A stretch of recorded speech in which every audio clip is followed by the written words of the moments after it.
دل میں رو رہا ہوتا ہے کہ یا اللہ میں بھی صحیح بولتا تو آج دوست مذاق تو نہ اڑاتے. ارے اس کا رنگ کالا ہے, تمہارا گورا ہے, اللہ نے بنایا اسے. اس کا قد چھوٹا ہے, رب نے بنایا, تمہیں اللہ نے اچھا بنایا. اس پہ اترانا نہیں, اس پہ غرور کرنا نہیں. آج کسی کا دل دکھا رہے ہو, ایسا نہ ہو تو نعمتیں تمہیں رب نے دی ہیں تم سے بھی واپس چھین لی گئی. کبھی بھی اس طرح کسی کا مذاق نہیں اڑانا چاہیے. یہ بھی ایک انداز ہے لوگوں کا دل دکھانے کا اور تکلیف پہنچانے کا. میٹھے میٹھے اسلامی بھائیوں, اب آخر میں صدقہ و خیرات میں بھی کیا تکلیف پہنچاتے ہیں. کتنی عجیب بات. اصل میں دیکھیے شیطان جو ہے نا وہ اتنا ملعون ہے, ہمیں نیکی نہیں کرنے دیتا, اور نیکی کر لے تو چاہتا ہے یار اس کی نیکی ڈیمیج ہو جائے کسی طرح. یہ نیکی تو کر گیا, اس کا نقصان ہو جائے. اب کیا کرواتا ہے, احسان جتواتا ہے. کسی غریب کی شادی کروا دی ہم نے, کسی کو علاج کروا دیا, کسی کی ماں بیمار تھی تو اس کو علاج کرا دیا, کسی کا قرضہ تھا قرضہ اتار دیا. اب کیا کرتے ہیں لوگ, ہاں بھائی یاد ہے نا تیرا علاج میں نے کرایا تھا, وہ دن یاد ہے تیری بہن کی شادی کروائی تھی, نوکری نہیں تھی تیرے پاس, نوکری میں نے دلائی تھی, بھول تو نہیں گیا نا. آج ماشاءاللہ اتنا بڑا کاروباری ہو گیا, پہلا قرضہ مجھے سے لینے آیا تھا. اب وہ بندہ شرم سے پانی پانی ہو جائے کہ یار کاش اس سے نہ ہی لیتا تو اچھا تھا, یہ جب دیکھو ملتا ہے مجھے ذلیل کرتا ہے. میٹھے اسلامی بھائیو, قرآن کہتا ہے, میں نہیں کہہ رہا, قرآن پاک میں اللہ تبارک و تعالیٰ نے کیا خوبصورت ہماری تربیت فرمائی. قرآن کہتا ہے اپنے صدقے باطل نہ کر دو, احسان رکھ کر اور ایزا دے کر. جو جتاتا ہے نا اپنا احسان, اس کا صدقہ بھی باطل ہو جاتا ہے. آپ صدقہ دیں, اللہ کے لیے دے رہے ہیں, جتلانا کس چیز کا. اچھا اب آپ کہیں گے, دیکھیں میں دوبارہ کہا تھا نا میں کچھ مثالیں دوں گا. اب آپ کہیں گے یار میں تو ایسا نہیں کرتا, نہیں جتاتا. اچھا ٹھیک ہے آپ جتاتے نہیں ہیں, لیکن بیک آف دا مائنڈ کیا ہوتا ہے کہ یار میں نے اس کے پیسے دیے نا, اس کو اس کی مدد کی ہے, اب یہ میرا ہر وقت مجھے سلام دعا کرتا رہے گا, میری خدمت کرے گا, میری بڑی عزت کرے گا, جدھر جاؤں گا کھڑا ہو جائے گا کیونکہ میں نے سپورٹ کیا ہے.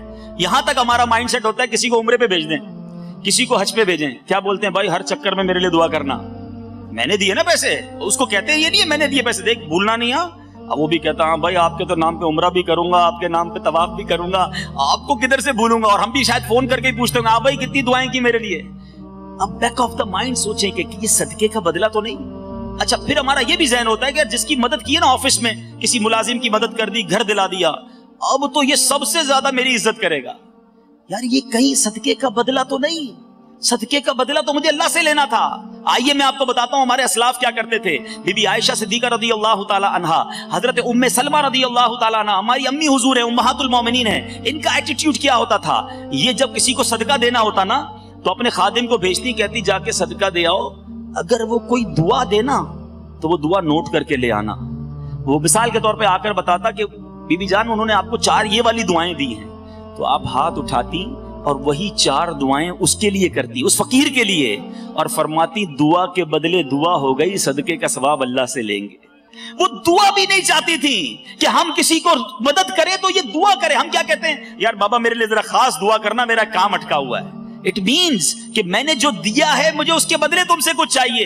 ایک تو احسان جتانا وہ تو بہت ہی برا, وہ تو باطل کر دیتا ہے, مگر پیوریفیکیشن یہ ہے, صدقے کا کمال یہ ہے کہ آپ کسی کو صدقہ دیں, کسی کی مدد کریں, اس کے بعد یہ امید نہ رکھیں کہ اس سے مجھے کچھ ملے گا. ارے میں نے دیا رب کے لیے ہے, میں رب سے اس کا انعام چاہتا ہوں. میٹھے اسلامی بھائیو, اس کا اصل کانسیپٹ پتہ ہے کیا, غلطی کیوں کر جاتے ہیں ہم.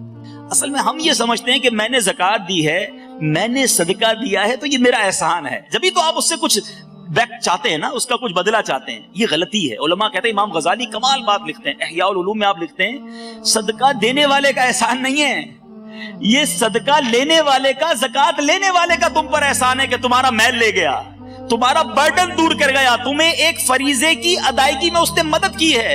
ہونا تو یہ چاہیے کہ میں صدقہ دوں, خیرات دوں, اور اس کا شکریہ بھی ادا کروں کہ بڑی مہربانی آپ مجھ سے, میرا فریضہ آپ نے ادا کر دیا. آج بندہ مسجد کو, مدرسے کو, اگر کسی مذہبی شخصیت کو چندے دیتا بھی ہے تو اس کو دھکے کھلاتا ہے, آج نہیں آنا پرسوں آنا, پرسوں نہیں آنا 4 دن بعد آنا. وہ بیچارہ وہ غریب آدمی دھکے کھا رہا ہے. ارے اس پر تمہارا احسان نہیں ہے, آپ پر اس کا احسان ہے کہ وہ آ کر آپ کا میل لے کے جا رہا ہے اور آپ کا ایک فرض ادا کرنے میں آپ کا سپورٹر بن رہا ہے. تو بہرحال میٹھے اسلامی بھائیوں, بہت سارے طریقے ہیں. ایک اور طریقہ بتا دوں آخر میں کہ اب ایک اور غلطی کیا کرتے ہیں, کسی کا خط پڑھنا. میرے آقا علیہ الصلوۃ والسلام نے فرمایا, حدیث کا خلاصہ ہے, جس نے کسی کا خط بلا اجازت پڑھا اس نے جہنم میں دیکھا, آگ میں دیکھا. اچھا خطوں کا تو زمانہ نہیں ہے, مگر موبائل فون تو ہے نا آج کل, کسی کا فون اٹھایا میسج پڑھنے شروع کر دیے, کسی کا فون. اچھا اب کیا ہوتا ہے, کسی کے برابر پہ بیٹھ کے بندہ کوئی میسج بنایا تو وہ جھک جھک کے دیکھ رہا ہے. ارے اللہ کے بندے, آپ کا کام ہی نہیں ہے کہ آپ کسی کی پرائیویسی میں دخل کریں. یہ بھی تکلیف ہے مسلمانوں کو, اور یہ آگ میں دیکھنا فرمایا نبی پاک نے. ہم کہتے نہیں میرا دوست ہے یار, میں اس کا موبائل یوز کر سکتا ہوں. نہیں, کوئی نہیں چاہے گا کہ آپ اس کی گیلری میں جا کر اس کی پکچرز دیکھیں. ہو سکتا ہے اس کی فیملی کی پکچرز ہو, اس کی کوئی پرائیویٹ بات ہو. تو یہ سب چیزیں تکلیف کا باعث ہیں. میں نے آپ کو پھر دوبارہ وہ حدیث سنا رہا ہوں کہ بہت سارے طریقے جس سے ہم تکلیف پہنچاتے ہیں. ضروری نہیں آپ گالیاں دینے والے ہوں, ضروری نہیں آپ لڑائی جھگڑے کرنے والے ہوں, لیکن یہ وہ مس بہیو ہیں جس کے ذریعے آپ کسی کو تکلیف پہنچا کر مسلمان کو ناراض کر سکتے ہیں. سامنے والا کہتا نہیں, اس کا مطلب یہ نہیں کہ وہ ناراض نہیں ہے, دل سے وہ خوش نہیں ہوتا. تو بہرحال اس اللہ کرے کہ آج کے اس بیان, مختصر سے بیان میں اور آپ یہ ریئلائز کرنے میں کامیاب ہو جائیں